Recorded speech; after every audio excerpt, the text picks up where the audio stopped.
Hey everybody, what's going on? Hexlex here. I got another Master Duel video for you all. So, we're doing another Spright variant. This time we are doing the mashup of probably my two favorite archetypes I've ever played in Master Duel. That's going to be the Tri-Brigades as well as the Spright monsters. But I'm sure a lot of you could guess what deck I was talking about just from how I prefaced that. So, I think that this deck is incredibly solid in this meta and is almost assuredly underplayed, honestly. I think that there's a decent shot that this might even be... I say might because I would definitely need to do a lot more testing to know for sure, but this could actually end up being the better variant than Pure Spright in the right pilot's hands. So the thing about Tri-Brigade Spright is that it plays very differently from Pure Spright and almost in a lot of ways requires like a different skill set. You definitely have to note your link placement a lot more with this deck than you do in Pure Spright, right? When you're placing like the Spright Elf down, for example, the Spright Elf really wants to be in the right extra monster zone when you're playing Tri-Brigade Spright, because the link 2s in the Tri-Brigade archetype both point left. So in order to be able to summon not only these monsters, but also like your Ancient Warrior's Oath Double Dragon Lord all in the same turn, you need to have Elf in the right zone, so that way you can put the Tri-Brigade monster in the zone that points down and to the left, and then in the zone that points to the left from there, you can drop in the Double Dragon Lord. That's just kind of one example, right, of how you really have to pay attention when you're playing this deck. Of course, one of the main reasons you have to pay attention for, well, rather when playing this deck is you want to make sure that the conditions between the Tri-Brigade monsters and the Spright cards are not interfering too much with one another. This is kind of something you have to learn when you're playing pretty much any kind of Spright variant or deck, but, you know, if you activate the effect of Gigantic or Spright Starter, you can only special summon level, rank, or link 2 monsters for the rest of the turn, which actually on your turn 1 doesn't really affect your Tri-Brigade plays at all. So typically I like to do the Spright plays and then the Tri-Brigade plays. The other reason to do the Spright plays first is that when you activate the effects of the Tri-Brigade monsters that, you know, banish Beast, Beast Warrior, or Wing Beast in your graveyard to summon a Link monster from your extra deck, when you use that effect, it has this condition where for the rest of the turn, you can only use Tri-types, which are Beast, Beast Warrior, Wing Beast. You can only use Tri-type monsters as Link materials for the rest of the turn. So that means that your Spright monsters, which are Thunders, are not going to be able to be used as materials. You can use like Nimble Beavers, but not Angler, you know. It is definitely important to note. So that is the other reason why you would want to do like your Spright stuff and then your Tri-Brigade stuff. Because again, all of the stuff that we're summoning off of the Tri-Brigade monsters on turn 1 are going to be link 2s anyway. You're typically going to want to summon either Ferrijit or Barren, and then follow it up with the Ancient Warrior's Oath Double Dragon Lord. So the list here I think is pretty standard. I think the main thing that I'm doing that's a little bit uncommon is I'm actually playing 3 Kerass instead of just 2. But I like the idea of having more Tri-Brigade monsters in the opening hand, and Kerass is definitely not a bad card to draw or open because of course, its ability to special summon itself from the hand, which does often come up when you're playing Tri-Brigades. It can be very nice to have that ability, not just actually for Tri-Brigades, but also in this variant in particular, right?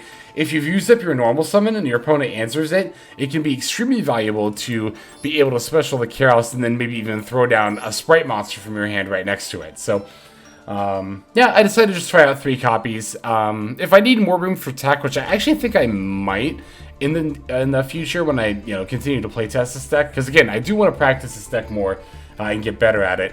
If I do end up being the extra tech slot, I think I will end up dropping a Kerass. I really would like to fit Triple Tactics talent in here. So right now, I'm kind of thinking about dropping one of the 3 Kerass and then one of the 3 Imperm and throwing in 2 copies of Triple Tac because it's just a great card overall and would definitely slot in very nicely to a deck like this. So, other change I was thinking about making to the extra deck is adding the Shadow Mosquito. The number 2, for those who aren't familiar with it, I'll go ahead and pull the card up here. Number 2, I should have searched something different, but here it is. The number 2 Ninja Shadow Mosquito. I've had a great deal of success playing this card in my Pure Spright deck, so now I'm kind of turning to all my other Spright variants and seeing if I can slot in the Ninja Shadow Mosquito to those as well. It's just a very good card overall, especially for going second. It gives you more OTK options, and yeah, it's just overall just a great card to have. So here I can see myself dropping one of the 2 Gigantics for it. You don't necessarily need 2 Gigantic, but having 2 Gigantic in Spright variants is also very nice. So yeah, I don't think I really have too much else to say about this list. Actually, the only other thing that I think I will say, which is kind of surprising and might not necessarily even be correct, but the more I test with this deck, I'm kind of thinking about dropping Appaloosa. Like, I don't know about other people who are playing Tri-Sprite, but I just never summon this card. I never summon this card, and the times that I do are like when I do it on my opponent's turn with an IAP, and I don't know, I just feel like I'd rather summon Avermax. Like, I just feel like in this, maybe it's meta dependent, but I just feel like Avermax is a lot more board impact than like a 1600 attack Appaloosa is going to have, which is often what it's going to be when you make it off of IP. I don't know. When I was playtesting, getting games for this video, I just wasn't particularly impressed by Appaloosa's presence in this extra deck, but maybe I'm just not using her right. Maybe I just need to get back into the Tri-Brigade swing of things a little bit more. I'll test it out, but I am kind of considering dropping her from the extra deck at this current point in time. So, alright, that's everything I wanted to mention. Let's break down this list card by card, and then we'll see some gameplay. So, on this build, we are on 2 Tri-Brigade Nervall, 3 Maxx, 2 Nimble Angler, 3 Nimble Beaver, 3 Tri-Brigade Kerass, 3 Tri-Brigade Kitt, 2 Spright Blue, 1 Spright Jet, 1 Spright Red, 1 Spright Carrot, 3 Ash Blossom and Joyous Spring, 2 Tri-Brigade Fraktall, 2 Kashtira Fenrir, 1 Nibiru the Primal Being, 1 Foolish Burial, 2 Call by the Grave, 1 Crossout Designator, 2 Spright Starter, 1 Spright Smashers, 3 Infinite Impermanence, 1 Tri-Brigade Revolt.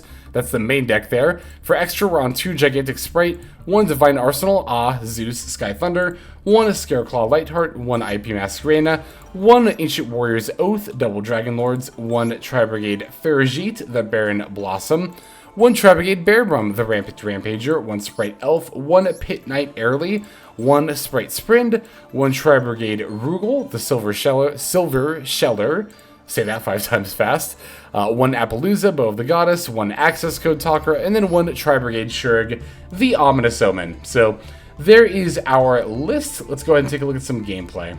Alright, we're going to start off here with a duel that was actually a very nice back and forth, and it's actually going to end up being the mirror match. Funny that I never run into this matchup, Tri-Brigade Spright, until I actually start playing the deck myself. So we're going to be taking the first turn here. This hand's not looking too bad at all. Got Nimble Beaver to start off our plays. It is like very slightly awkward that we opened both the Nimble Beaver and the Tri-Brigade Kitt, because those are both, you know, kind of normal summons that we like to use, but I'm going to use the Beaver here to go into the Gigantic. I want to start with the Gigantic to play around Nibiru. Opponent has an Imperm. I've got the Crossout Designator for it, so it looks like our Gigantic will resolve. This is something I've been doing a lot in Spright variants lately. When it comes to making my plays, I'm definitely going out of my way to make the Gigantic first, because you know, the opponent is very likely to have Nibiru, just generally speaking. More decks are playing it, and Pearly, the most played and powerful deck of the meta, often plays multiple copies, so can often very much be correct there. So I'm going to get hit with the, what's it called, the Ash Blossom on the Spright Blue there. That is actually going to stop my Spright line, but definitely will not stop my plays, right? Gonna use Foolish to send the Nervall. The reason that I'm Foolishing for Nervall specifically is so that way I can add the Kerass, and then, because normally I would Foolish Kitt, then use Kitt to send Nervall, and then use Nervall to add something. But because I have Kitt in my hand already, I'm just gonna Foolish the Nervall directly to add the Kerass. That way I can use Kerass, send Kitt, special Kerass, and then Kitt can then activate. It's pretty much doing the same thing, but making sure that we get the tri-types in our graveyard there, as many as possible. Sending a Fraktall from deck to grave, because I don't really need the Fraktall anymore. Fraktall is definitely not as important in Tri-Brigade Spright as it was in regular Tri-Brigade, or Tri-Brigade Zodiac back in the day there. So, using the Kerass to go into the Ferrijit, and then we're going to link the Kerass off with the Ferrijit in order to summon the Barren here. Now, this is actually incredibly important to do when you're going for your Tri-Brigade plays in Tri-Spright. you want to make sure that whichever link to, it can be either Ferrijit or Barren, you just want to make sure that you're properly summoning at least one of them. Because here's the thing, right? When you summon a link monster off of a Tri-Brigade monster's effect, it's not counted as quote-unquote properly summoned, which means that if you try to, you know, bring it back later with like Tri-Brigade Revolt, you won't be able to. But because of our combo lines, we're only going to have 3 main monster zones open, so we need to have a link to be one of the cards we bring back with the Revolt in order to make sure we're able to go into the Shureg. So in that regard, you gotta make sure that you're properly link summoning one of the link 2 so that way you can be revived. So I'll activate Ferrijit here just to see what I get, but definitely not necessary. Gonna use Elf to bring back the Kitt. Elf's effect will then activate. And this is what I was talking about earlier, right? Where we need to put Elf on the right-hand zone. That way, the right-hand extra monster zone, because both Ferrijit and Barren point this way, and if I hadn't have put Elf over here, then I wouldn't have been able to use Kitt to summon the double Dragon Lords, which offers an extra bounce on our opponent's turn. So after that, we link the remaining monsters off into Pitkight Earlie. This will do a couple of things. One, Pitkight Earlie is not only very generic in its requirements, but also offers the ability to negate an opponent's monster effect. So we set up another negate, but also, of course, by linking off the Barren, we get to search the Revolt, which I'll then go ahead and set. So yeah, in this case, even though our opponent had 2 disruptions, Imperm and Valor, we were still able to end on most of our end-board setup. Ideally, we would have had like a little bit more with like the Spright monsters, but we have the Elf, we have the Earlie pointing to it to negate a monster effect, we have the Revolt all set up, including the Link 2 to bring back, and we have a bounce with the double Dragon Lord. So we're looking pretty good here. Opponent's going to immediately start off with an Imperm on the double Dragon Lord. That's going to have to be fine, because, you know, our opponent doesn't have anything to bounce. They're going to lead with starter into Jet. Jet is going to end up grabbing the Smashers here. This is fine so far. I did kind of consider flipping the Revolt to go into a Shureg here and get the Jet off of the field, right? That way my opponent wouldn't be able to special summon more Sprites from hand. But to be fair, they also didn't use their normal summon anyway, so they could still just normal summon, so I didn't bother using it just yet. Now Spright Carrot is on the field. That's obviously a bit of a problem if I want to resolve the Tri-Brigade Revolt, but what I can do here is I can just use the Elf effect and then use the Pitkight Earlie effect to negate the Spright Carrot. So the Revolt is live once again, and on top of that we even get to bring back the blue and search for a Jet. So now I'm going to try to wait for Gigantic, but my opponent, sorry, let me be a bit more specific there. So I want to wait for like either Gigantic Spright, ideally just Gigantic Spright, before I use Revolt into Shureg, which is why I haven't activated it yet. But unfortunately, my opponent not only had Carrot in hand on top of Jet, or Starter rather, but the blue as well. This is going to present a problem for me.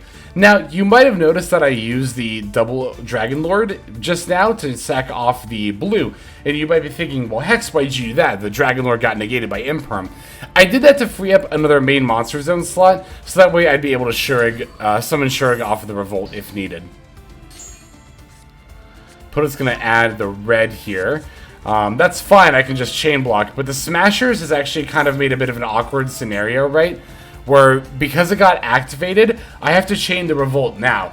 And in hindsight, after this game, I realized that I should have actually activated Revolt earlier, because if my opponent had chained the Revolt, or chained the Smashers to the Revolt, that's completely fine, because then Revolt resolves, and I summon my Shureg before, or rather after the Smashers is already resolved. But with Smashers being Chainlink 1, it's a lot more awkward. Because here's the thing, right? I could summon Shureg if I really wanted to, but if I summon Shureg and my opponent then banishes it with the Spright Smashers, my Shureg will not get the chance to banish a card, because it's not going to stay on the field after it has resolved. So I should have activated Revolt sooner, because I knew my opponent had Smashers, but it's not the most easy play to foresee. So in this case, I'm not going to summon Shureg, because I don't want to lose my only Shureg for the entire duel. So I'm just going to summon Rugal here instead. This will allow me to still trigger both the Kitt and the Nervall, while, again, not losing out on my Shureg and getting it banished for the entire game. So I'll get the search for the Kerass, and I'll just dump off the extra Fraktall again with the Kitt. Opponent's going to special red, and they have plays now which is definitely pretty awkward for me, right? They're actually going to go for the Mannequin Cat here, and then ultimately use Mannequin Cat's effects to bring back my kit, and then in turn summon their own kit, revealing themselves to be the mirror match also on Tri-Brigade. Alright, Sprint is coming down now, as well as the chain block with the kit effect, definitely very nice there. Kit will send Nervall, and then Sprint is going to send the Nimble Angler. You can, of course, use the Sprint to send the Tri-Brigade Kit as well, and sometimes that does end up being correct, but the majority of the time, even in this variant, you just want to send the Angler anyway to get the Nimble Beavers on the field. Oh, and I kind of failed to touch on this earlier, but Nimble Beaver, funnily enough, is actually kind of the reason why Fraktall isn't nearly as important as Fraktall tends to be in other Tri-Brigade variants, right? Because in other Tri variants, Fraktall is your main way of loading up beasts into your graveyard to use with your Tri-Brigade monsters, but in this Spright variant, we can just use Nimble Beaver, and we'll often end up using Nimble Beaver because of Sprint sending Angler, or even just, again, opening Nimble Beaver and then normal summoning it. So, opponent has a lot of board presence, but being 2-locked, they're not actually able to find a way to OTK me, which is nice. We're actually surviving with quite a few life points here, so. Alright, going into my turn now. Drawing another Kerass, not the best top deck in the world, but I suppose we could have probably had worse. Gonna normal summon that Kerass. Opponent is going to Jet for starter. I'm going to special and then activate Jet. Opponent's gonna use the red to send off the, what did they send there? It was a Link monster, the Ferrijit. They're sending the Ferrijit so they can negate and destroy the Jet, preventing me from doing too many Spright plays, which makes sense, but is not going to be enough to stop my Spright plays. I can banish 4 and use Shurig to banish the Gigantic, and then actually link the Shurig off with the Kerass to then go for my own Sprint to send my own Angler and then summon my own Beavers. I also get the Shurig search here, which is, of course, very nice.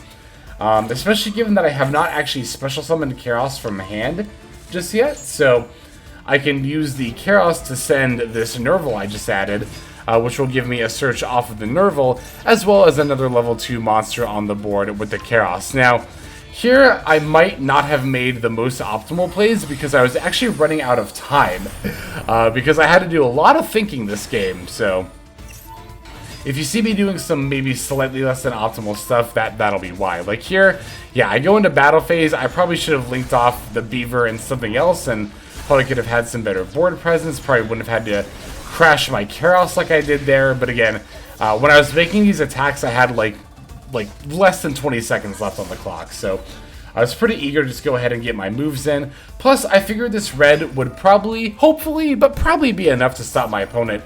Here, as they summon the Kerass, I'm going to go ahead and negate and destroy the Kerass again. Want to make sure that I'm doing that so that way my opponent cannot special summon any Spright monsters from my hand. They're going to end up setting 1 card and then passing back over to me. Drawing for turn, I'm going to normal summon the Tri-Brigade Kitt, and that's going to ultimately right there get the concede out of the opponent, as even without using the Kitt's effect, what I have on board is already enough to end the game. I had enough attack points there. So, good stuff for our first duel for the video. Let's go ahead and hop into the next one here.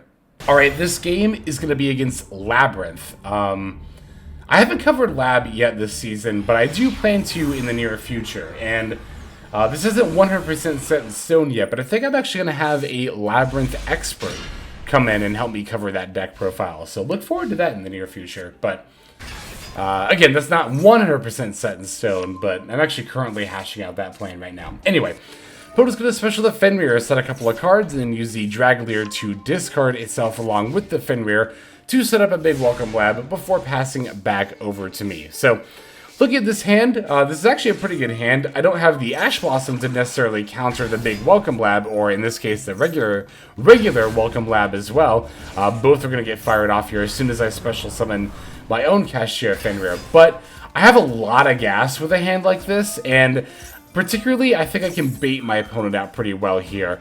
What I mean by that is I'm going to, of course, start with the Fenrir, and my opponent is already having a good amount of response to that, using the lovely labs to go ahead and to get rid of that. Gonna normal summon the Nimble Angler and see if I can provoke some more disruption from my opponent.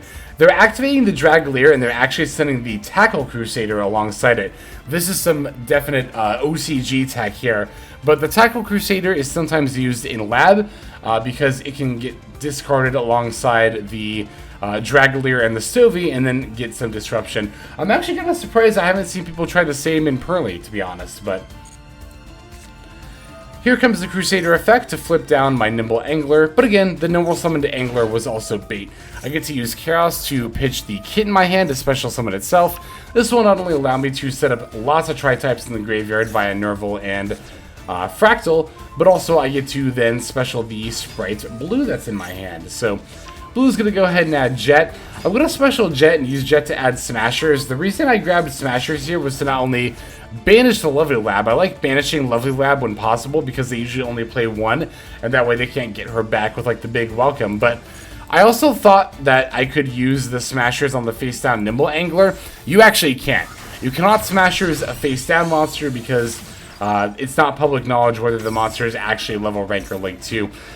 Pretty much anything that has to check a level or rank or link rating is going to require the monster to be face up. So, alright, here I'm dropping the Shurag onto the board before I 2-lock myself. I'm going to use my Smashers here just to free up a little bit of main deck Monster Zone space because I definitely need it with that, what is it, the Nimble Beaver turn to face down there. That's actually going to be an issue that's going to come up a lot more in, I think, our last game for this video. So, stay tuned for that video, or for that game, again, at the end of the video. It's going to be quite the entertaining one where our monsters getting turned face down is going to really come in handy for my opponent there. Definitely not for me, but... Alright, we'll use Shurag to just add a Fraktall here, just because why not? Elf summoning a Kerass, because again, why not? And then passing back over to the opponent, who's only on a couple of cards. We do have the Carrot, so we can use the Carrot to go ahead and take out the big welcome here. Now, I'm sure you're wondering, Hex, wait a second. You were just able to tribute the face down Angler for Carrot. I thought you said things that had to check a level weren't able to do that. We can do it with Carrot because Carrot tributes the monster you have to check the level for. And this is why you can actually ritual summon using face down monsters, because they tribute the monster as they're checking the level. So when the monster becomes tributed, it becomes public knowledge that it's level rank or link 2 because it's no longer face down, it's flipped up and is now going to the graveyard. So anyway, using the Carrot to negate the big welcome there that we knew was face down. I'll then use the Elf to get back the Jet as they go to end their main phase. Opponent's going to use a Maxx in response to try and find some answers.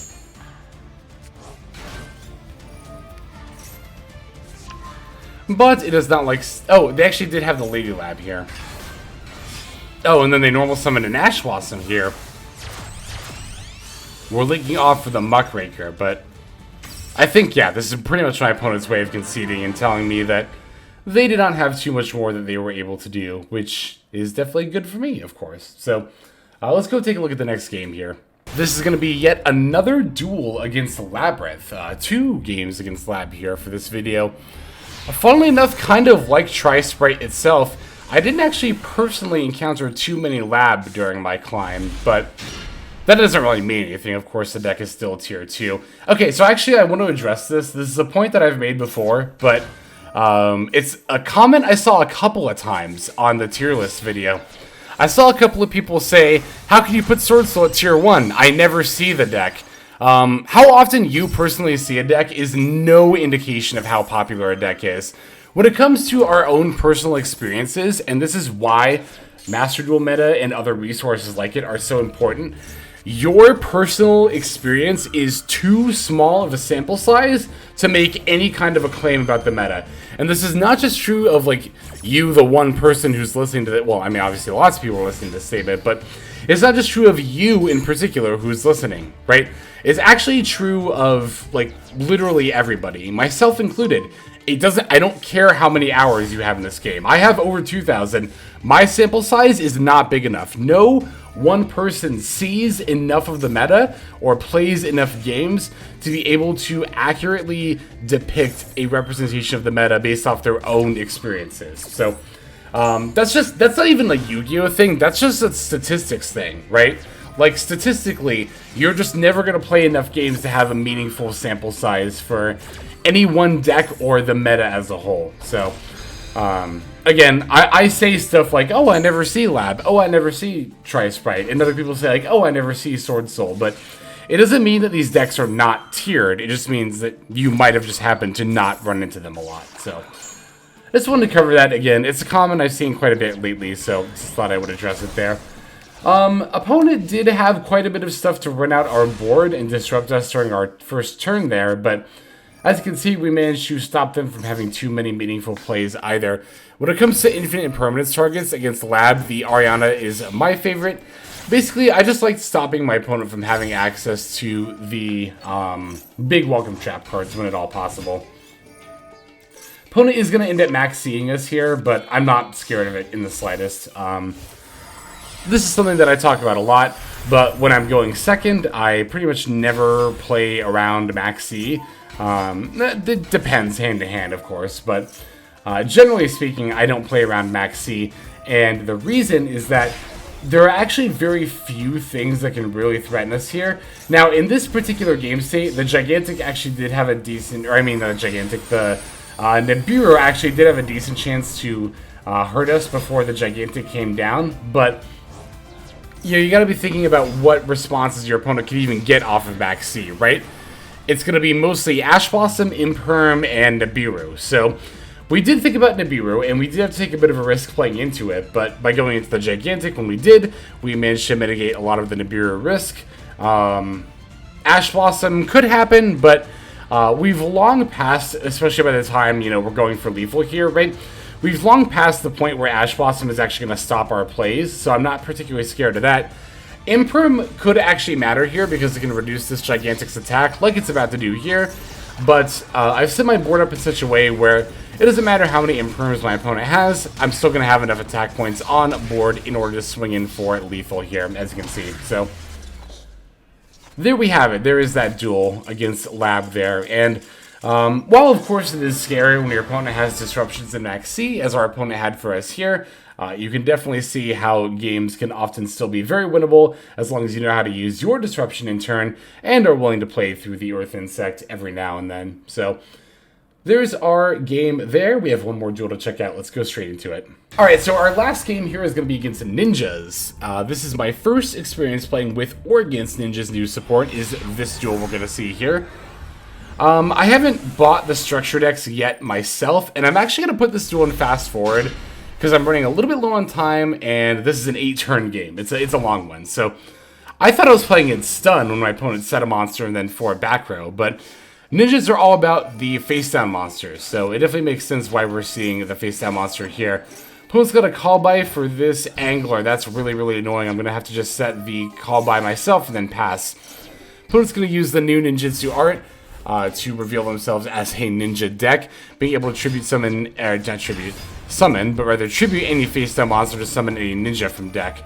They can also summon their new fusion monster by simply using the materials, like setting them from the field to the graveyard. They don't have to actually use a fusion spell. It's definitely more than a little bit annoying as well that the ninjutsu art trap card has the ability to bounce it and then reset itself. It means our opponent's going to get to use it again here, this time for Jiho, the Gravity Ninja, which not only turns our monsters face down, but also makes it so they can't flip up. In this regard, I mean, obviously this is a fair bit slower than, like, Kashtira does it, but in this regard, Ninja can actually do some, like, main monster zone locking, right?